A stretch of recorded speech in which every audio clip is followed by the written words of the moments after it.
bájame el tono. Okay. Oh, qué Salvador es Jesús, mi Señor. Bendito Señor para mí. Él salva al más malo de su iniquidad. Le brinda socorro aquí. Me escondo en la roca que es Cristo el Señor, y allí nada ya temeré. Me escondo en la roca que es mi Salvador, y en Él siempre yo confiaré, y siempre con Él viviré. Y cuando en las nubes descienda Jesús, glorioso en el mundo a reinar, su gran salvación y perfecto amor, por siglos yo he de cantar. Me escondo en la roca que es Cristo el Señor, y allí nada ya temeré. Me escondo en la roca que es mi Salvador, y en Él siempre yo confiaré, y siempre con Él viviré. Amén. Gloria a Dios. Qué bueno. Todas nuestras habilidades, seamos creyentes o no, incrédulos, vienen de Dios. Cada talento que poseemos nos fue dado por Dios. Y yo bendigo ese talento que le ha dado a través de su misericordia, tanto a Karina como a su madre. Sé que quizás fue primero su madre que le dio y ahora se lo traspasó a su hija. Así es que esto, Dios es el originador de todos los dones, y todo don perfecto proviene de Él. Así es que podemos estar seguros que Él le dará a cada uno por esa dádiva eterna para usar nuestras mejores habilidades y servir a Cristo. Si leemos en Marcos 13:34, podemos encontrar, repetimos eso para que lo tengan pendiente, que esos dones les son dados a todos. Es decir, ¿a quién es que entonces ya sabemos que nos da talento, pero también los dones, específicamente los dones espirituales, ¿a quién es que Dios se lo da? Entonces, el capítulo 12 de Marzo, en el versículo 11, dice: el Señor ha hecho esto y es cosa maravillosa a nuestros ojos. Perdón, el 13:34. Es como el hombre que yéndose lejos dejó a cada uno su autoridad y dio a su siervo. A cada uno le dio un trabajo y el portero mandó que velara. Es decir, eso de los dones es algo importante. Es algo que debemos tener pendiente. Y dice que es como el hombre que yéndose lejos dejó su casa, dio autoridad a sus siervos. Dios le da autoridad a sus siervos, la Biblia es clara, y le da a cada uno una autoridad, a cada nosotros, para que estemos compartiendo sobre la parábola, sobre esa familia que habla ahí en Marcos 12 de la casa que dejó a su sirviente, y le pide a cada uno que cuide cada tarea específica. ¿Cuál es la tarea específica que Dios te ha dejado? Tú la sabes, tú tienes que orar al Espíritu Santo entonces para que Él te dé esa motivación y puedas saber cuál es esa habilidad, cuál es esa habilidad que a menudo en tu desarrollo personal tú puedes usarla. y puedas entonces también anegadamente bendecir a otros y expandir también la bendición de Dios para que la iglesia crezca, como decía Rincón al principio. La importancia es que cada uno tiene y recibe dones. Así es como Elena G. de Guay en una carta que le escribió a un hermano, lo alentaba para usar los dones que Dios le había dado y dice, todos somos miembros de la familia del Altísimo y en mayor o en menor medida, estoy leyendo de una cita, nos hace confiado, Él nos ha confiado por cuyo empleo nos hace responsable, ya sea que nuestros hábitos, que nuestros talentos, perdón, sean grandes o pequeños, tenemos que emplearlos en el servicio del Señor y debemos reconocer el derecho de todos los demás de emplear los talentos que se han confiado. Nunca debemos despreciar el más mínimo capital físico, intelectual y espiritual. Y cuando yo leía esto en la lección, pensé en el hermano Elisa, ¿cómo se llama? El que tiene dificultades audiovisuales, que es anciano, que es diácono, el hermano de... Ahora se me olvidó. Bueno, tenemos un hermano que es un diácono, que él no puede hablar porque lo operaron, entonces, pero siempre está dispuesto, siempre está listo para dar su apoyo. Y entonces yo pensé en ese mismo momento, y la gente dice, no, porque no lo podemos poner en la puerta, porque es que él no sabe expresarse, tiene una operación aquí en la garganta, no sé cuál es la dificultad, pero no puede hablar, tiene un aparatico. Entonces nos decimos, por pequeño que parezca, cada uno tiene una misión y ha sido preparado. Y cuando le pedimos al Espíritu Santo también nos prepara más, porque cada uno de nosotros, desde que nos bautizamos, comenzamos a tener entonces esa seguridad. Así que el propósito de los dones espirituales sirven para varios propósitos. Los otorga para nutrir a uno, para fortalecer su iglesia, para cumplir con su ministerio. Están diseñados para eso, para alabar, para desarrollar una iglesia unificada, para cumplir la misión que nosotros tenemos en el mundo. Así es que debemos alentar, debemos ministrar, debemos enseñar, debemos alentar, debemos dar, así como esa luz que nos entra, que nos da esa brisa fresca, ahora como ya lo estoy sintiendo, también debemos usar esos dones cuando van nuestra gente a nuestras iglesias de hospitalidad, de misericordia, de ayuda, de alegría, a invitarlos a almorzar. Es decir, hay una lista completa. Si leemos en Romanos 12 y en 1 Corintios 12, hay una lista completa de lo que son los dones espirituales. Y le voy a leer algunos. Yo sé que ustedes ya casi estamos entrando a lo que es nuestro culto de este día, pero voy a leer algunos de los dones. Y aquí dice Romanos, voy a leer algunos versículos, dice, por tanto, hermanos, os ruego por la misericordia de Dios que presentéis vuestro cuerpo como sacrificio vivo, santo, agradable a Dios, que es nuestro verdadero culto. Y ahí hay algo muy importante. Podemos tener dones, podemos tener talento, pero si no presentamos nuestro cuerpo como ese sacrificio vivo, puedas estar preguntándote, ¿y cuáles son las cualidades que divinamente me ha impartido?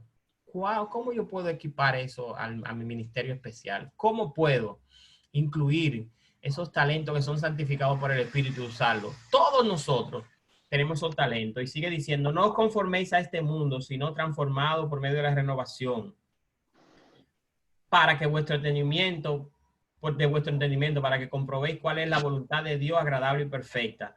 Digo pues, por la gracia que me da, de la cual que está entre vosotros, que no tenga más alto concepto que de sí el que debe tener, sino que piense de sí con cordura, conforme a la medida de que Dios repartió a cada uno. Y dice el capítulo 9, el amor debe ser sin fingimiento, aborrecer lo malo y seguir lo bueno. Amaos los unos a los otros con amor fraternal. En cuanto a honra, prefiriéndolos los unos a los otros. En lo que requiere diligencia, oigan que este es bueno. No sean perezosos. Sean fervientes en espíritu, sirvan al Señor. Y esta es muy buena para estos tiempos. Gozosos en la esperanza. Aunque sufridos en la tribulación, debemos estar constantes en la oración. Así es que nosotros, ahí hay una serie de dones. Y le invito a que ustedes lo lean el capítulo. Podemos seguir hablando de que los que bendice a los que te persigan, a los que te maldigan, gozados. No seáis no seáis sabios en vuestra propia opinión, sino que nos guiemos de la palabra. Así es que tenemos muchas cosas en que emplear nuestros dones. Así que Dios ha establecido esos dones. Pero hay un don especial, que es el don de la profecía, y tenemos ahí a Felicidad, que seguro nos quiere abundar algo sobre eso. Y ese don está incluido específico para algunas personas, pero es para todos. Dice que la profecía es para todos. A veces pensamos, no, que solamente, no, es para todos. Félix, ¿tú quieres abundar algo en cuanto al don de la profecía? Bueno, Felicidad parece que... Bueno, no y aquí estoy. Ok. Estoy con todo gusto de mi corazón, pues sí, hablar a ese don tan hermoso que es el don de profecía, ese don profético que tenemos como Iglesia Adventista a través de Elena White. Con todo gusto, querido Rey, claro que sí, pero el tiempo es que ya no tenemos casi tiempo eso para... Y quería finalizar con eso contigo para entonces... Tenemos ese don profético, gloria a Dios por eso. Amén. Bueno, pues ya sabemos, cada uno a pedirle al Espíritu que nos guíe y que el Señor pueda hacer que reconozcamos que cada miembro ha sido colocado en el cuerpo del cuerpo de la iglesia para desempeñar un talento, un don específico. Bueno, veo caras nuevas en la sala, y lo que hacemos ahora es que hacemos una nueva bienvenida extra. Así que Elizabeth, yo creo que ahora ya nos vamos a preparar, vamos a poner un himno vamos a orar antes de finalizar esta parte, y entonces comenzamos ya con lo que tiene que ver con nuestro hermano pastor Roberto García, que él es el que tiene la parte central en este día. Oremos para terminar con este repaso. Oh Señor, te damos gracias porque nos has permitido comprobar que tú tienes maravillosas designaciones para cada uno de tus hijos y nosotros debemos emplearlas. A veces pensamos que son pequeñas, pero cada uno la hace grande al incluirla en tu misión, en tu ministerio. Así que, oh Señor, te pedimos que nos ayudes a comprender y a saber todos esos buenos talentos, esos dones que podemos desarrollar para cumplir con la misión. Gracias, Padre, por darnos este privilegio de estudiar tu palabra en este día y siempre. En el nombre de Jesús te lo pedimos. Amén. Vamos, para iniciar nuestro tema central, vamos a escuchar todo y cantar el himno 172. El Rey que viene, cerca está. Himno 172. 172.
Ya me toca a mí.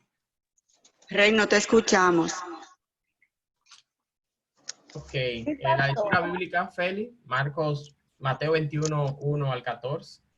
¿O el pastor prefiere? Sí, tengo aquí la lectura bíblica Ok. que se encuentra en Mateo capítulo 25 del 1 al 5. Entonces el reino de los cielos será semejante a 10 vírgenes que tomando sus lámparas salieron a recibir al esposo. 5 de ellas eran prudentes y 5 insensatas.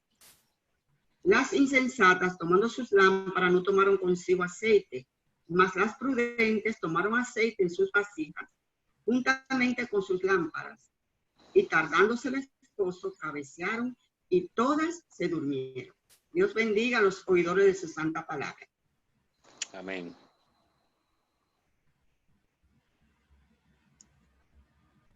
Pues amén.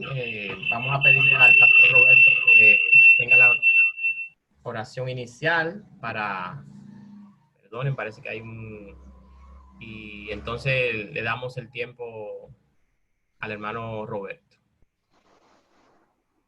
Buenos días, jóvenes. Feliz sábado para todos.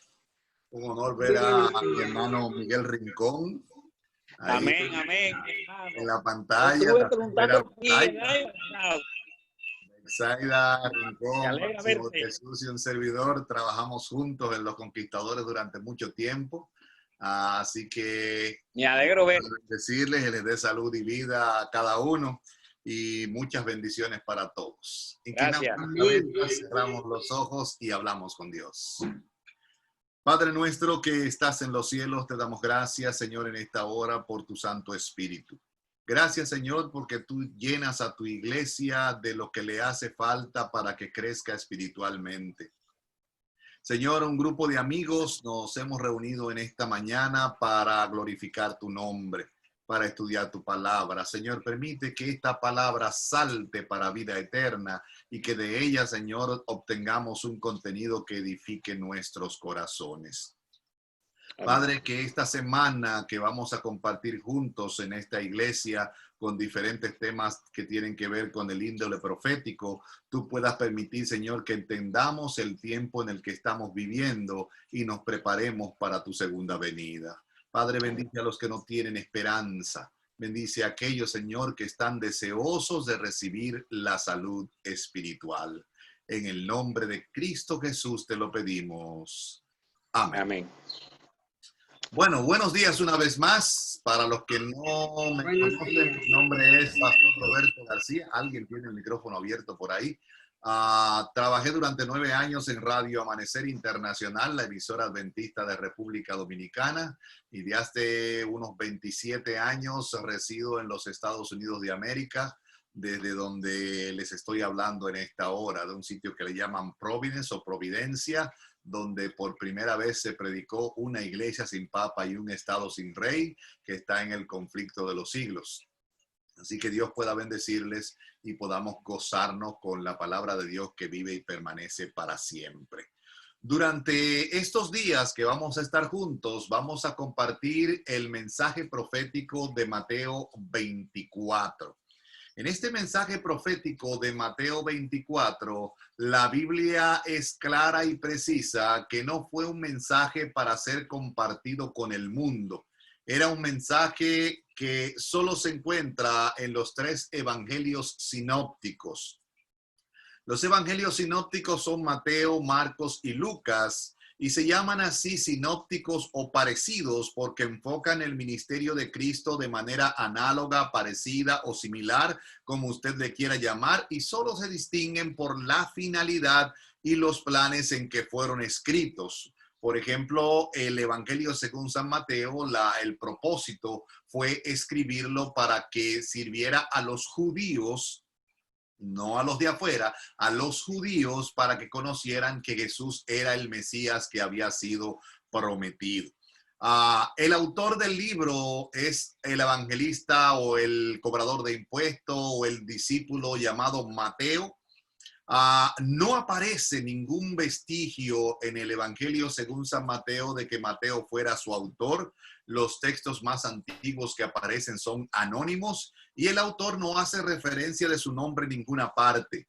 Pero nunca fue disputado durante el primer siglo que Mateo fuera el autor. Papías, por ejemplo, en el año 100 después de Cristo, en la historia de la iglesia, tomo 3, página 39, recogido por Eusebio, dice: Mateo compuso la logía y cada uno interpretó como pudo. La palabra logía significa estudio, o sea, Mateo compuso un estudio de la vida de Cristo y cada uno lo interpretó a su manera. O sea, que el autor, según Papías, fue Mateo, y según Eusebio fue Mateo, y según Orígenes de Antioquía también fue Mateo. No había disputa alguna en el antiguo de que Mateo fuera el autor del libro. ¿Cuál es el objetivo de este evangelio según San Mateo? Dijimos que es mostrar a los judíos que Jesús es el Mesías largamente esperado. Lo presenta como el hijo de David y que su vida cumplió el Antiguo Testamento y las promesas que en él existen. Nuestro tema de estudio de hoy es Mateo capítulo 24 del 1 hasta el 14. En Mateo 24 ha sido motivo de conflicto durante mucho tiempo porque los teólogos no se ponen de acuerdo de a quién se aplica este texto del Evangelio según San Mateo. Por ejemplo, G. Campbell Morgan dice que la sección de Mateo 24 del 4 al 22 se realizó exclusivamente en Jerusalén. Todo lo predicho en el versículo 6 al versículo 22 se completó para la carta en conexión con la caída de Jerusalén dentro de esta generación, dice el autor. Otros intérpretes de Mateo 24 que constan en el premileniarismo prefieren tomar a Mateo 24 del 4 al 14 como una unidad, describiendo las características generales de la edad que lleva hasta el fin del tiempo. O sea, reconocen que se aplica en una forma más intensa al final de la historia y la segunda venida de Cristo, que es el tema de los versículos 27 hasta el 31. Hay que notar que antes de que Mateo pudiera ser estudiado, existía un tema de conversación entre Jesús y sus discípulos. Este tema era la destrucción de Jerusalén, que estaba profetizada en Mateo capítulo 9, versículo 26. Y también a qué generación se estaba requiriendo eso cuando declaró Jesús con toda solemnidad en Mateo capítulo 23, versículo 36, de cierto os digo que todo esto vendrá sobre esta generación. Hay que notar también que este texto de Mateo 24 está aplicado en diferentes porciones de la Biblia. Como se llaman sinópticos, cada uno de los 3 evangelistas narra su versión de los hechos. Marcos capítulo 13, versículos 3 en adelante, dice que la misma historia, y Lucas capítulo 21 también narra la misma historia. Así que este texto fue aplicado exclusivamente primero para los discípulos. Jesús, dice el deseado de toda la gente, página 574, había pasado el día enseñando en los atrios del templo y había sido acosado repetidas veces por diferentes grupos de dirigentes judíos y finalmente en su último discurso público había delineado con términos inconfundibles el carácter de hipócritas, de guías ciegos, de sepulcros blanqueados que eran los fariseos, y luego se había ido a los atrios del templo para nunca más volver. ¿Quiénes oyeron el sermón de Mateo 24? Como dijimos, no es un sermón preparado para las personas que están fuera de la iglesia, sino que fue preparado específicamente para los discípulos. San Marcos capítulo 13, versículo 3, que es la otra interpretación de Mateo 24, identifica a los 4 que estuvieron presentes. Eran Pedro y Andrés, Santiago y Juan. Los 4 que habían sido llamados a dejar sus redes junto al mar de Galilea menos de 2 años antes.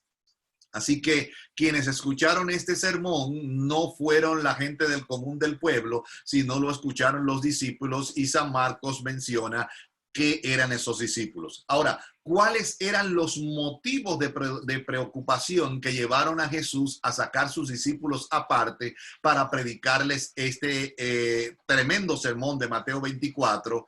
Y el texto dice en el capítulo 13, versículo 1 de San Marcos, que los discípulos empezaron a preguntarle: Maestro, mira qué piedras y qué edificios. El templo era el orgullo y el gozo de todo el corazón judío. Flavio Josefo compara las murallas de piedra blanca del templo con la hermosura de una montaña cubierta de nieve.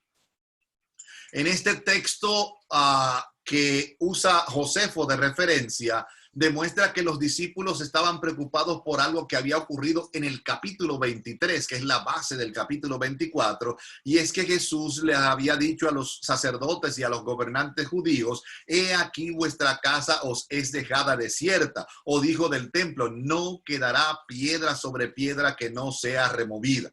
El deseado de toda la gente dice que este pensamiento había llenado de terror a los discípulos y los afectaba la indiferencia, pero seguían preguntándose lo que significaban estas palabras. Un peligro invisible parecía acosar al reino de Jerusalén. Recuerden que antes de que Jesús dijera ese sermón de Mateo 23 junto con el de Mateo 24, Jesús había entrado triunfante en Jerusalén. Jesús había venido montado sobre un pollino, había escuchado el pueblo las alabanzas, y los discípulos en la pregunta incluyeron los dos temas: la destrucción del templo y cuándo sería la segunda venida de Cristo. Los discípulos pensaban que la destrucción del templo era algo terrible. Era algo que traía muchas dificultades. Una porción de la muralla de Jerusalén se había resistido al sitio del ejército de Nabucodonosor. En su perfecta obra de albañilería parecía que el templo era una sólida piedra sacada entera de una cantera, y los discípulos no podían entender cómo se podían derribar esos muros. Las palabras de Cristo fueron pronunciadas a los oídos de muchas personas, pero cuando Jesús estuvo solo, Pedro, Juan, Santiago y Andrés vinieron a él mientras estaba sentado en el Monte de las Olivas e hicieron dos preguntas. La primera es: ¿cuándo serán estas cosas? Y la segunda: ¿qué señal habrá de tu venida y del fin del tiempo? Hay algo interesante en estas dos preguntas que hace Jesús, que hacen los discípulos a Jesús. Lo primero es que ellos esperaron el momento preciso para hacer la pregunta. No se la hicieron a Jesús públicamente, no se la hicieron a Jesús delante de los sacerdotes, no se la hicieron a Jesús delante de los escribas, se la hicieron a Jesús cuando estaban solos. Y Jesús escuchó.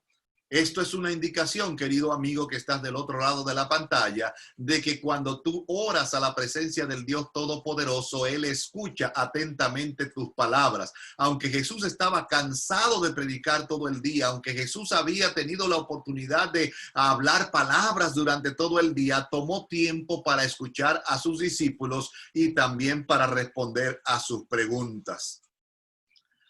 Cuando llegaron a solas a Jesús en forma privada, porque había considerado como una traición hablar estas palabras en público, el verso de Mateo 24:3 dice que estando sentado en el Monte de los Olivos, los discípulos se le acercaron aparte diciendo: dinos, ¿cuándo serán estas cosas y qué señal habrá de tu venida y del fin del mundo?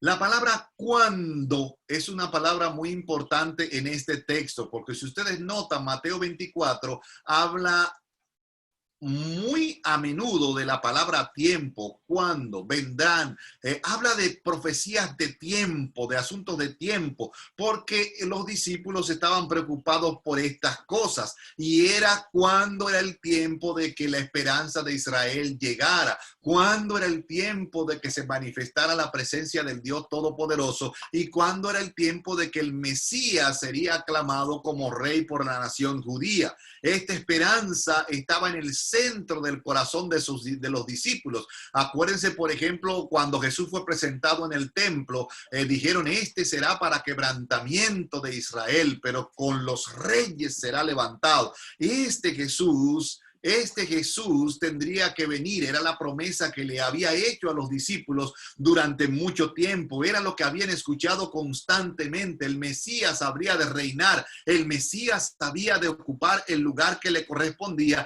Y en una ocasión, recuerden que los discípulos se atrevieron inclusive a preguntarle a la madre de dos de ellos, Señor, cuando tú vengas en tu gloria y establezcas tu reino, que mis hijos estén uno a la derecha y otro a la izquierda. Así que cuando los discípulos hacen esta pregunta de Mateo 24, ha sido el anhelo de su corazón durante los 3 años y medio de ministerio, porque acuérdense que ese fue el mensaje que Jesús predicó. A San Mateo capítulo 4, versículo 3, San Mateo, Lucas capítulo 3 también hablan de que Jesús, cuando comenzó su ministerio, comenzó predicando un mensaje extraordinario: arrepentíos porque el reino de los cielos se ha acercado. Y ahora los discípulos están preguntando, ¿cuándo serán estas cosas y qué señal habrá de tu venida y del fin del mundo? Hay una nota interesante cuando Jesús comienza a responder. Cuando Jesús comienza a responder, Patriarca, deseado toda la gente, páginas 574 y 75, dice que Jesús empezó a contestar.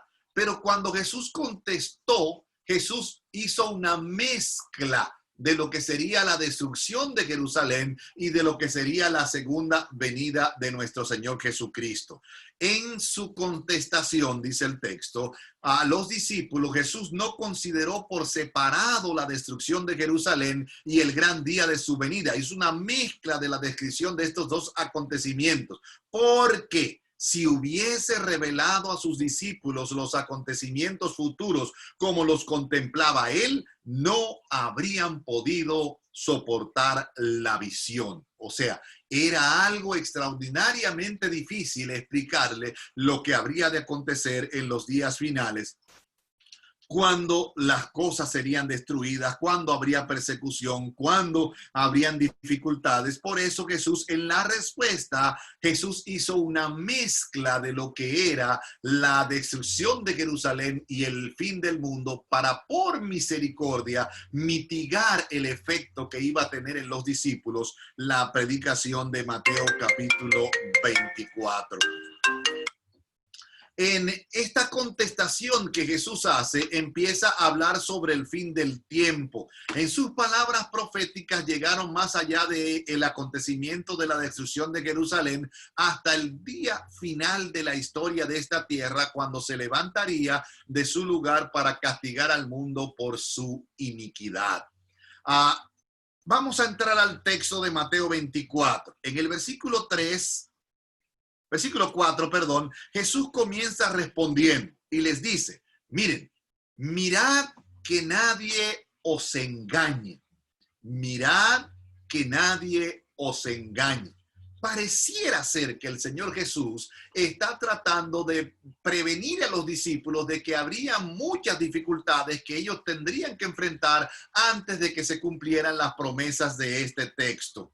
Y comienza diciendo, porque vendrán muchos en mi nombre diciendo, yo soy el Cristo, y a muchos engañarán.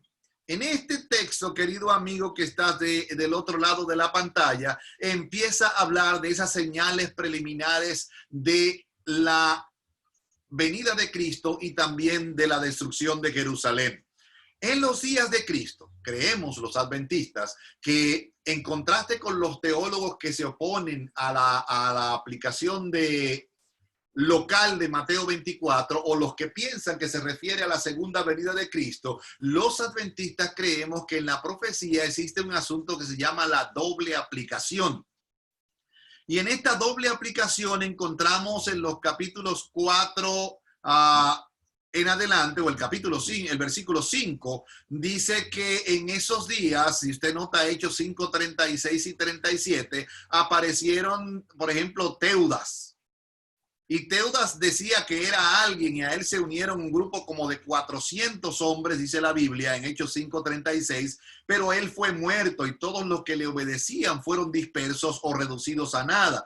Después de este, versículo 37, se apareció Judas el Galileo en los días del censo, llevó en pos de sí a muchos del pueblo, pereció también él y todos los que le obedecían. Según este texto, cuando Jesús se refiere que no se dejen engañar porque vendrán falsos cristos y falsos profetas, era que después de él habrían de venir muchas personas que decían, yo tengo el mensaje, yo tengo el conocimiento, y eso es un motivo para nosotros de prevención, porque en estos tiempos finales han aparecido muchos teólogos que consideran que ellos tienen el mensaje. Muchos se han apartado del espíritu de profecía, por ejemplo. Muchos se han apartado de la teología de nuestra iglesia para ir en pos de creencias de otras denominaciones y fundamentar su teología con estas cosas. Otro personaje que menciona la historia del texto es Simón el Mago. Simón el Mago apareció una persona en Hechos 8, 9 y 10 de que éste hacía grandes señales. A este oían atentamente, dice el versículo 10, todos, desde el más pequeño hasta el más grande, diciendo, este es un gran poder de Dios. O sea, aparecieron, solo por mencionar 3 nombres que están inscritos en la Biblia, falsos profetas que decían que ellos eran el Cristo. Si tomamos en cuenta la doble aplicación de la profecía, entonces en el final del tiempo también habrán de aparecer falsos profetas y falsos maestros que engañarán al pueblo y tratarán de desviarlo por los caminos de la incorrección. Así que en el versículo número 4, cuando dice nadie os engañe, está relacionado con el versículo 5, porque ellos decían yo soy el Cristo y a muchos engañarán. El versículo 6 menciona y oiréis de guerras y rumores de guerras. En este texto dice, mirad, no os turbéis porque es necesario que todo esto acontezca, pero aún no es el fin. Hay muchas guerras que ocurrieron antes de que ocurriera la destrucción de Jerusalén. Por eso creemos en la aplicación local y luego en la aplicación para el tiempo del fin de la profecía. En el año 17 antes de Cristo, los romanos habían instaurado el poder de los Césares con César Augusto, o habían continuado, pero habían instaurado una cosa que se llamaba la Pax Romana, que era algo que traía seguridad y paz al pueblo durante todo ese tiempo, pero algunas personas, por ejemplo, se prepararon para hacer actividades de guerra con los judíos. En la historia de Flavio Josefo, la guerra de los judíos, en la página capítulo 4, versículo 7, habla de que Vespasiano, por ejemplo, destruyó todo lo que encontró en su camino, en el camino a Jerusalén.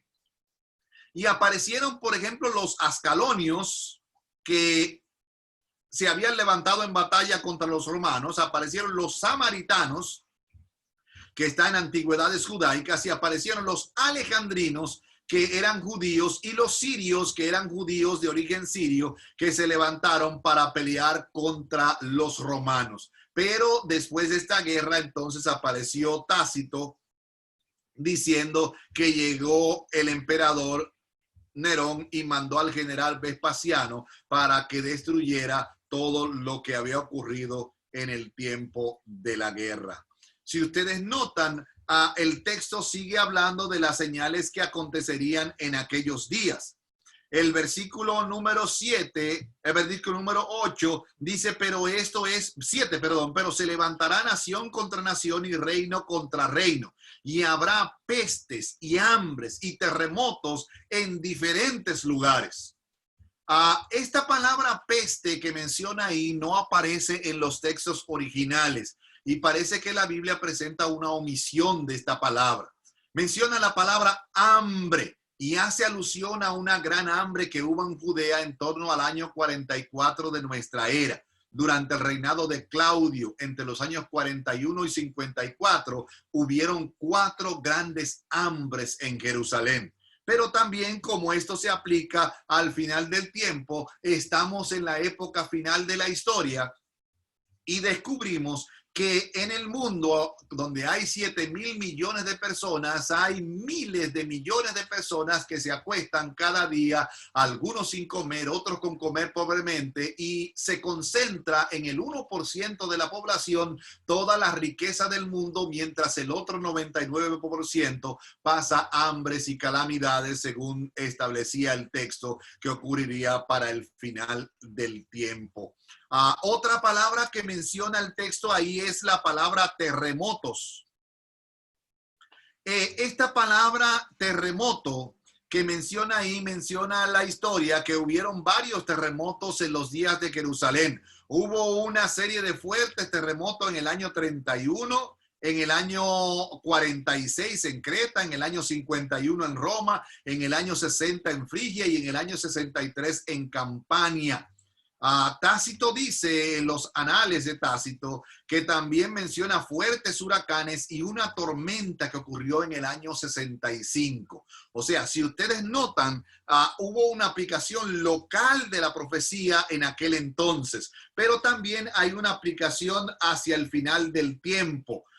Terremotos. Los terremotos han ido en constante aumento en la historia de la humanidad. Y si usted nota, cada año ocurren ciclones, ocurren deslaves de lava, ocurren maremotos, ocurren tsunamis que están volviendo al mundo en una pequeña aldea donde todo ocurre, donde todo parece que va de mal en peor.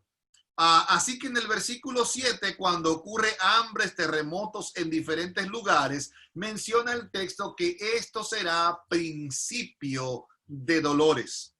Y digo principio de dolores porque muchos de nosotros vemos los acontecimientos del final de la historia que ocurren a nuestro lado y no tomamos la iniciativa de poder reconsagrarnos.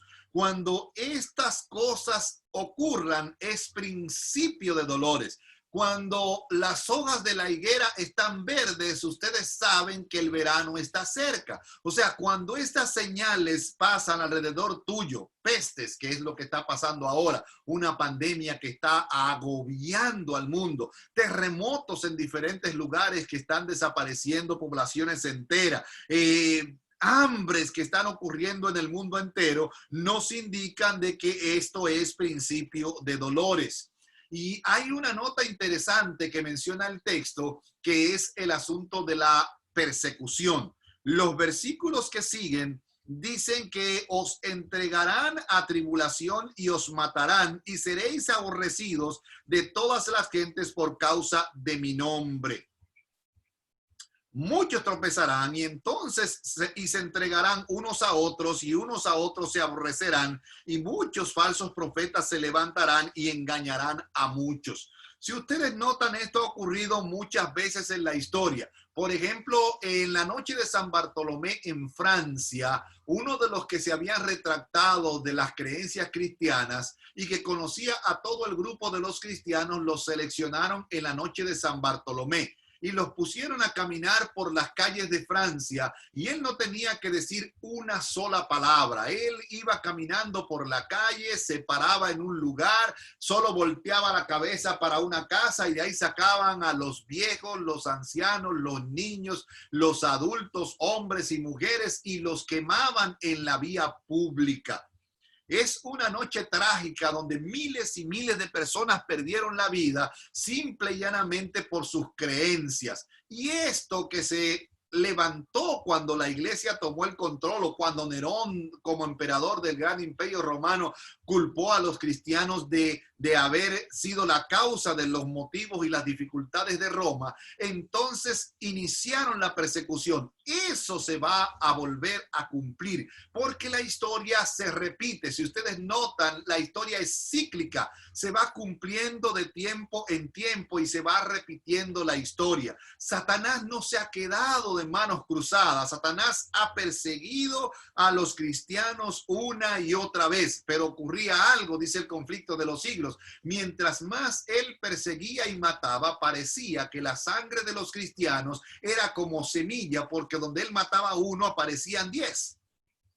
Y entonces él cambió la táctica y se alió a la iglesia y nos ha vuelto frívolos y nos ha perseguido desde adentro con nuestras creencias, nos ha perseguido ideológicamente, porque él sabe que si nosotros desistimos de la fe, estamos desprotegidos de nuestro Dios y Salvador y por lo tanto estamos desprotegidos de la protección divina. El verso 12 es un verso interesante. Dice, por haberse multiplicado la maldad, el amor de muchos se enfriará. En esta parte del texto, del versículo 12, nos enseña que al dejar a Satanás de perseguir físicamente a la iglesia y perseguirla ideológicamente, llegaría el momento en la historia que sería tan mal todo esto que los cristianos se enfriaría su fe, se enfriaría su amor, se enfriaría su esperanza, hasta el punto que acuérdense que Jesús hizo una pregunta: cuando el Hijo del Hombre venga, ¿hallará fe en la tierra? Saben, aquí en el área donde yo vivo, en el área este de Estados Unidos, se hizo una encuesta hace un par de años, donde se dijo el resultado de la encuesta que ahora era la época en la historia de los Estados Unidos que el país se había vuelto más ateo y más frívolo. La gente había dejado de creer en Dios. Y por lo tanto, ahora la gente veía a Dios como algo externo. La gente se le enfrió su esperanza. Recuerden que en esta parte del país fue que apareció el mensaje milerista. Recuérdense que aquí apareció el revivamiento del siglo XIX, del siglo XVIII. Si ustedes notan, de este lado del mundo fue que comenzó a predicarse el reavivamiento de la segunda venida de Cristo, el proceso de la segunda venida de Cristo, cuando aparecieron una serie de iglesias en los 1800 que empezaron a predicar a Cristo y empezaron a predicar a la gente, y la gente hubo un reavivamiento de la piedad. Pero en este mismo sitio donde hubo el reavivamiento de la piedad, es el mismo sitio donde también está lo frívolo del secularismo de estos siglos. Si ustedes notan, esa persecución dejó de ser física y se convirtió en una persecución ideológica, y el amor de muchos se enfriará. Pero hace una pregunta el apóstol, porque está diciendo que así como en los días de Jerusalén el que perseverare hasta el fin será salvo, al final del tiempo, cuando la persecución ideológica sea tan fuerte, el que perseverare hasta el fin, ese será salvo. ¿Saben? Cuando yo era un adolescente allá en la República, la gente hablaba mucho del Faro a Colón y decía, bueno, el Faro a Colón es un monumento que está preparado. Yo caminaba en el Faro a Colón cuando era niño, pero decían que el Faro a Colón era un lugar donde ahí se iban a meter a los cristianos en unas cositas que había abajo, unos cuarticos que uno no podía estar de pie, que tendría que estar doblado, y que ahí lo iban a meter preso a los cristianos. Un cuento de hadas, porque ¿dónde iban a caber tantos cristianos en un pequeño edificio, verdad? Como es el Faro a Colón. Pero era la creencia, la gente vivía perturbado ideológicamente pensando que los iban a destruir, que la persecución iba a ser tan grande que no iban a tener dónde esconderse. Y algo interesante es cuando la persecución agobia a los cristianos, hay un sitio donde el cristiano puede ir y encontrar protección. El Salmo 46 dice, Dios es nuestro amparo y fortaleza, nuestro pronto auxilio en las tribulaciones, por tanto no temeremos. No ningún temor, aunque la tierra sea removida, aunque se traspasen los montes al corazón del mar, Y hay una razón, porque Jehová está con nosotros y nuestro refugio es el Dios de Jacob. Por eso muchos de nosotros hemos estado preocupados por la persecución por años, pero la palabra me enseña que Jesús nos dice que los cristianos están invitados a no preocuparse por la persecución porque su protección es Cristo. El Salmo 91, por ejemplo, dice: caerán a tu lado 1000 y 10,000 a tu diestra, mas a ti no llegará, porque has puesto a Jehová, que es mi esperanza, al Altísimo por tu ayudador. No te sobrevendrá mal alguno, ni plaga tocará tu morada. Querido amigo, a pesar de que los versículos hablan de persecución, los cristianos que confíen en el Dios Todopoderoso serán protegidos. Isaías capítulo 30, versículos 29 y 30 dice que en el día de la persecución nosotros tendremos canción como de noche en que se celebra Pascua y alegría de corazón como el que va con flauta para venir al monte de Jehová, al fuerte de Israel. Y dice el versículo 30, y Jehová hará oír su potente voz y hará ver el descenso de su brazo con furor de rostro, torbellino, tempestad y piedra de granizo. Muchas veces hemos sentido miedo porque quizás estamos ciegos como el siervo de Eliseo, al que Eliseo le rogó a Dios y le dijo: Señor, te ruego que abra sus ojos, porque él solo veía que en la falda de la montaña estaban los sirios con sus carros, con sus caballos, con sus lancetas, con sus catapultas, y él decía: ay, Señor mío, somos muertos, Eliseo, porque ellos son muchos y están a la orilla de la montaña. Pero entonces Eliseo rogó y le dijo: te ruego que abra sus ojos para que vea. Y cuando Dios abrió los ojos de Giesi, vio que en la falda de la montaña, en el descenso de la montaña, no a la orilla de abajo, estaba lleno de carros de fuego, ángeles con espadas desenvainadas, siervos del Dios infinito que estaban listos para echar el pleito por Jehová y con Jehová para poder ganar la victoria. Así que esta persecución va a volver a existir y va a ser peor que en tiempos anteriores, porque el diablo sabe que le queda poco tiempo, y cuando uno sabe que le queda poco tiempo, trata de hacer las cosas más rápido, trata de hacer las cosas lo más rápido que pueda, y generalmente comete los más errores que pueda porque está desesperado. En este caso, el enemigo de nuestras almas está desesperado y él sabe que en este final del tiempo le queda poco tiempo y va a volver a levantarse el brazo de la persecución en esta tierra. Pero no temas, porque más son los que están con nosotros que los que están con ellos. Por eso el texto establece al final de la persecución que el que perseverare hasta el fin, este será salvo. Todo este texto de Mateo capítulo 24 empieza a referirse a un término llamado la parousia o la venida, y aparece frecuentemente en los papiros para referirse a la visita de un emperador o a la visita de un rey, y también aparece en los versículos 27, 37, 39, pero en ningún otro sitio de la Biblia aparece esta palabra que no sea en San Mateo, y pareciera que los discípulos entendían que Jesús se iba a ir por un tiempo y que después del cual volvería con poder y gloria para tomar su reino sin duda. Jesús había dado instrucciones con respecto a las que se registran en los evangelios acerca de su venida. Había en aquel tiempo una creencia popular. La creencia era que cuando viniera el Mesías desaparecería por un tiempo y que cuando reapareciera nadie sabría de dónde había venido. Sin embargo, esta es la primera presentación extensa de la segunda venida de Cristo que se registra en la narración evangélica. Aunque allá se había insinuado la segunda venida de Cristo, por ejemplo en Lucas 19 o en la parábola de los labradores malvados de Mateo 21, pero esta es la primera vez que Mateo y los evangelistas se refieren a la segunda venida de Cristo. Recuerden, este sermón no es para el común del pueblo. Este sermón era solo para los discípulos, y los discípulos no entendían lo que iba a ser el final del tiempo. Por eso le preguntaron al Señor: dinos cuándo serán estas cosas y qué señal habrá de tu venida. Como ustedes ven, la primera parte se refería tanto a los judíos como al final del tiempo. Luego de los versículos 22 en adelante, entonces empieza a hablar, y el capítulo 25 completo, de la segunda venida de Cristo, y empieza a establecer elementos que tienen que ver con la segunda venida de Cristo.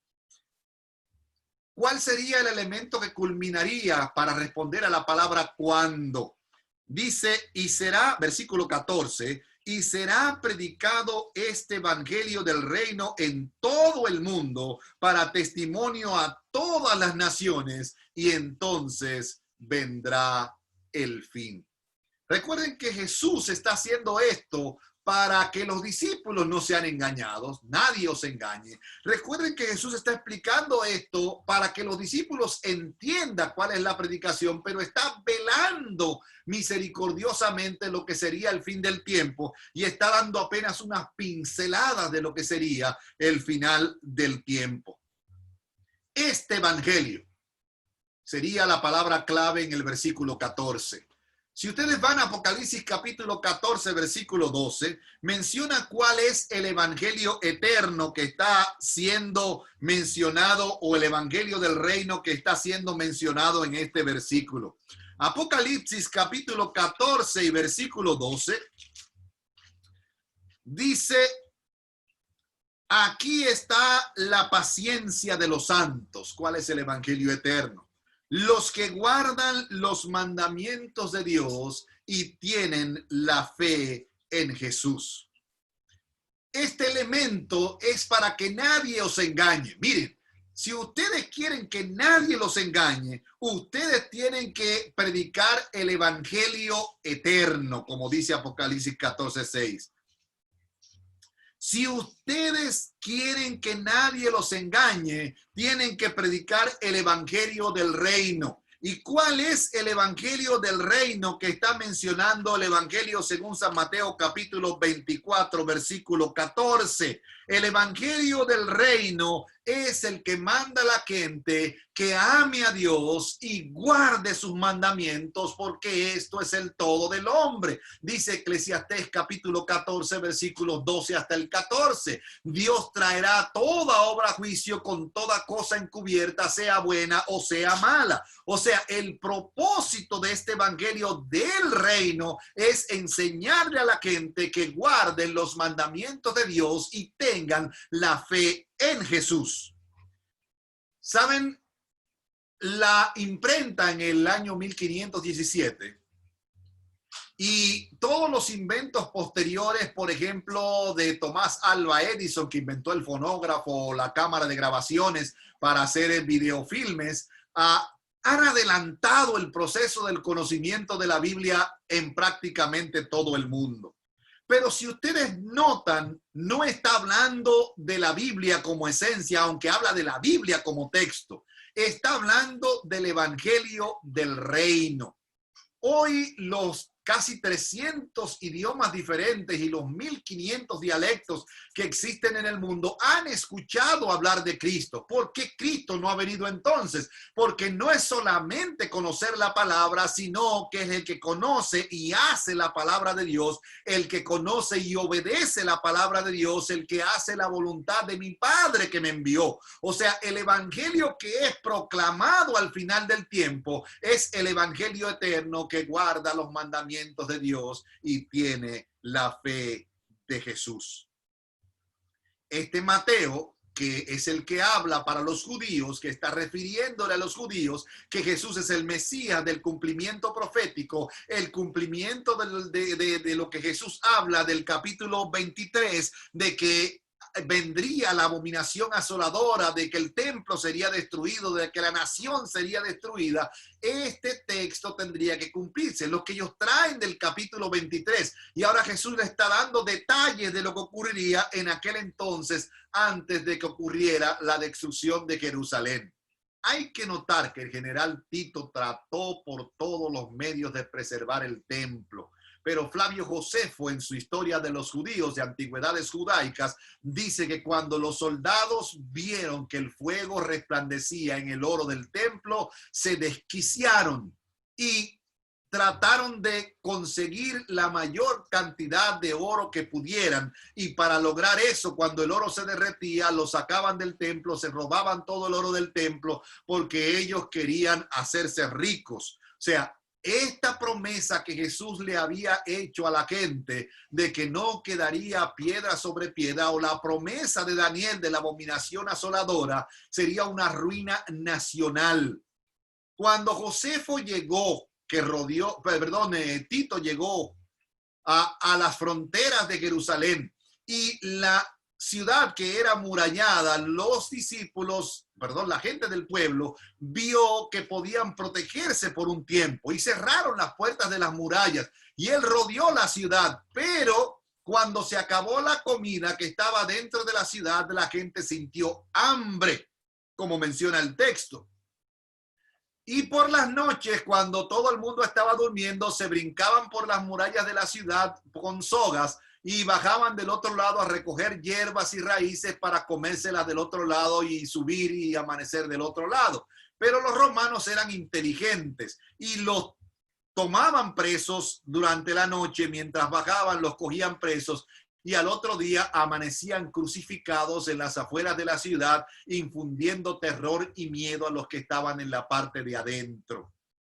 Yo no sé si el enemigo de las almas ha infundido en mí el miedo en ti. Quizás con esta pandemia, quizás con estas dificultades, pero cuando este evangelio del reino sea predicado en todo el mundo, vendrá el fin. Quiera el enemigo o no quiera, quiera yo o no quiera, quieras tú o no quieras, vendrá el fin de la historia de esta tierra, y el que prometió volver lo cumplirá. Él lo prometió venir la primera vez, y Gálatas 4:4 dice: mas venido el cumplimiento del tiempo, Dios envió a su Hijo, nacido de mujer, hecho obediente hasta la muerte y muerte de cruz. O sea, en el momento exacto de la historia, Cristo vino a esta tierra a cumplir su primera misión. En el momento exacto del final de la historia, Cristo volverá por segunda vez para cumplir la segunda parte de la historia. ¿Y cuál es la segunda parte de la historia? Es una respuesta al versículo 13 y al versículo 13, que dice: mas el que perseverare hasta el fin, ese será salvo. Cuando sea predicado este evangelio del reino en todo el mundo, el que manda a los hombres, no cualquier evangelio, el que manda a los hombres que guarden los mandamientos de Dios y tengan la fe de Jesús, entonces serán salvos los que hayan perseverado. Y entonces Cristo vendrá por segunda vez a buscar a los suyos para darle a cada uno conforme a sus obras. Querido amigo, querido hermano, la historia se ha repetido una y otra vez. Ha sido motivo de conflicto este Mateo 24, porque mucha gente lo ha querido aplicar de una manera individual o ha querido meterle miedo a la gente. Pero hay una nota de esperanza en el Evangelio según San Mateo capítulo 24. Y esa esperanza es que Cristo, el Señor de los señores, vendrá a esta tierra por segunda vez cuando sea predicado este Evangelio eterno. Este Señor Dios Todopoderoso volverá a estar con nosotros y salvará nuestras almas hasta el día de la eternidad. Déjame recordarte algo si no te acuerdas. Este mundo está en el gran conflicto entre el bien y el mal. Y en este gran conflicto entre el bien y el mal solo hay dos bandos. Y un bando trata de infundir miedo con guerras, rumores de guerras, hambres, pestilencias. Y otro príncipe está ofreciendo que el que perseverare hasta el fin, este será salvo. La gran pregunta y la gran esperanza es saber de qué lado estarás tú. ¿De qué lado estaré yo cuando el Señor de los señores, el ungido celestial, aparezca en las nubes de los cielos y entonces nosotros tengamos que dar prueba de nuestra fe? Es hora de preocuparnos, dice el apóstol Pablo en Efesios capítulo 5. Es hora de ocuparnos de nuestra salvación con temor y temblor. Es hora de pensar en qué tiempo de la historia de esta tierra estamos. Saben, los adventistas hemos predicado una y otra vez de que esto se va a poner peor. Y ahora que se está poniendo peor, estamos dando gritos como los niños con dolores cuando tienen hambre, porque pensamos que las cosas tienen que mejorar, pero esto va de mal en peor. Las cosas se van a poner más difíciles porque el diablo sabe que le queda poco tiempo. Esta enfermedad será solo una de muchas. La persecución será una de muchas. Las hambres y pestilencias serán muchas. Los terremotos serán muchas, pero el que perseverare hasta el fin, ese será salvo. Dios quiere, querido amigo, que tú seas parte de ese grupo. Ese grupo que cuando su Señor venga dirá, este es nuestro Dios. Le hemos esperado y Él nos salvará.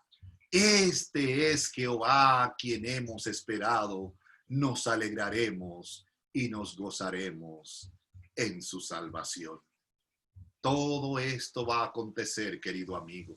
La historia se va a repetir, las persecuciones van a aparecer, las hambres van a aparecer, los terremotos están aumentando vertiginosamente, los ciclones están acabando con naciones enteras, aparecen 10, 15 donde solo aparecía uno anteriormente, porque hemos llegado al final de la historia. Hay una amiga mía cantante que escribió un canto que dice, este mundo no da más. Aún la tierra gime a una por el regreso del Señor Jesucristo. Es por esto que la pregunta de los discípulos es buena y válida. ¿Cuándo serán estas cosas y qué señal habrá de tu venida? Debemos estar prestos a las señales. Debemos estar, como dice en Lucas capítulo 21, debemos cuando estas cosas comiencen a acontecer, erguíos y levantad vuestra cabeza, porque vuestra redención está cerca. Así que, querido amigo, es hora ya de levantarnos del sueño. Es hora de saber que si vas al santuario, por ejemplo, vas a descubrir que estamos en el día de la expiación. En el día de la expiación, los israelitas no podían ir al templo a llevar corderos, no podían llevar palominos, no podían llevar flor de harina. Si se acordaban que habían cometido un pecado, podían mirar al santuario y arrepentirse de sus pecados y ser perdonados. Y este día era día de ayuno y oración porque el pueblo entendía la solemnidad y la necesidad del tiempo en que estaban viviendo. Desde el 22 de octubre de 1844 estamos en el día final de la expiación de Dios. Estas cosas están aconteciendo para que podamos levantar nuestras cabezas y podamos mirar a aquel que viene en las nubes de los cielos. Es hora de mirar más alto. Es hora de erguirnos y levantar vuestra cabeza y poner, como dice el texto, la vista en el este, de donde vendrá nuestro Dios y Salvador Jesucristo. En vez de perder el tiempo en cosas baladíes de este mundo, es hora de ocuparnos de estudiar los acontecimientos que van a acontecer y ver las señales de las cosas que acontecen a nuestro lado y entender que Cristo está a las puertas y prepararnos con ayuno, con oración para pedirle al Señor de los señores que nos prepare para el reino de los cielos. Querido amigo, que Dios te bendiga. Que cuando Cristo venga pueda pronunciar tu nombre y el mío, el de tu familia y el de la mía, dentro del grupo de los redimidos que habrán perseverado hasta el fin y sean salvos al final del tiempo. Cumple con tu deber entre tanto llega. Predica el evangelio del reino en todo lugar y recuerda que después de esto es que entonces vendrá el fin. Que Dios te bendiga y que tu nombre esté escrito en el libro de la vida para siempre. Inclinamos las cabezas, cerramos los ojos y hablamos con Dios. Padre nuestro que estás en los cielos, te damos gracias en esta hora por el privilegio grande y maravilloso y extraordinario que nos das de saber que el capítulo 24, los versículos del 3 al 14, nos enseñan, oh Dios, que las cosas que acontecen ahora a nuestro alrededor indican que el verano está cerca. Padre, que podamos levantar los ojos. Padre, que tu Espíritu Santo entre a nuestros corazones y como Elías tengamos una doble porción de tu Santo Espíritu en este tiempo del fin. Y la tierra sea alumbrada con la gloria tuya, Señor, y tu nombre sea glorificado en todo lugar, porque nosotros prediquemos este evangelio del reino en todo el mundo. Padre, que no seamos de los engañados, que no seamos de los que serán engañados por falsos maestros y falsos cristos, que el Espíritu Santo sea nuestro único maestro y que Cristo tú puedas ser nuestro Señor y Salvador. Oh Padre eterno, que podamos ser de aquellos redimidos que serán vivos o que serán resucitados de las tumbas. Cuando veamos a Cristo venir en gloria, podamos recibirle como nuestro Señor y Salvador personal. Gracias por escucharnos. Te lo rogamos en el nombre de Jesús. Amén. Amén. Un placer, Rincón.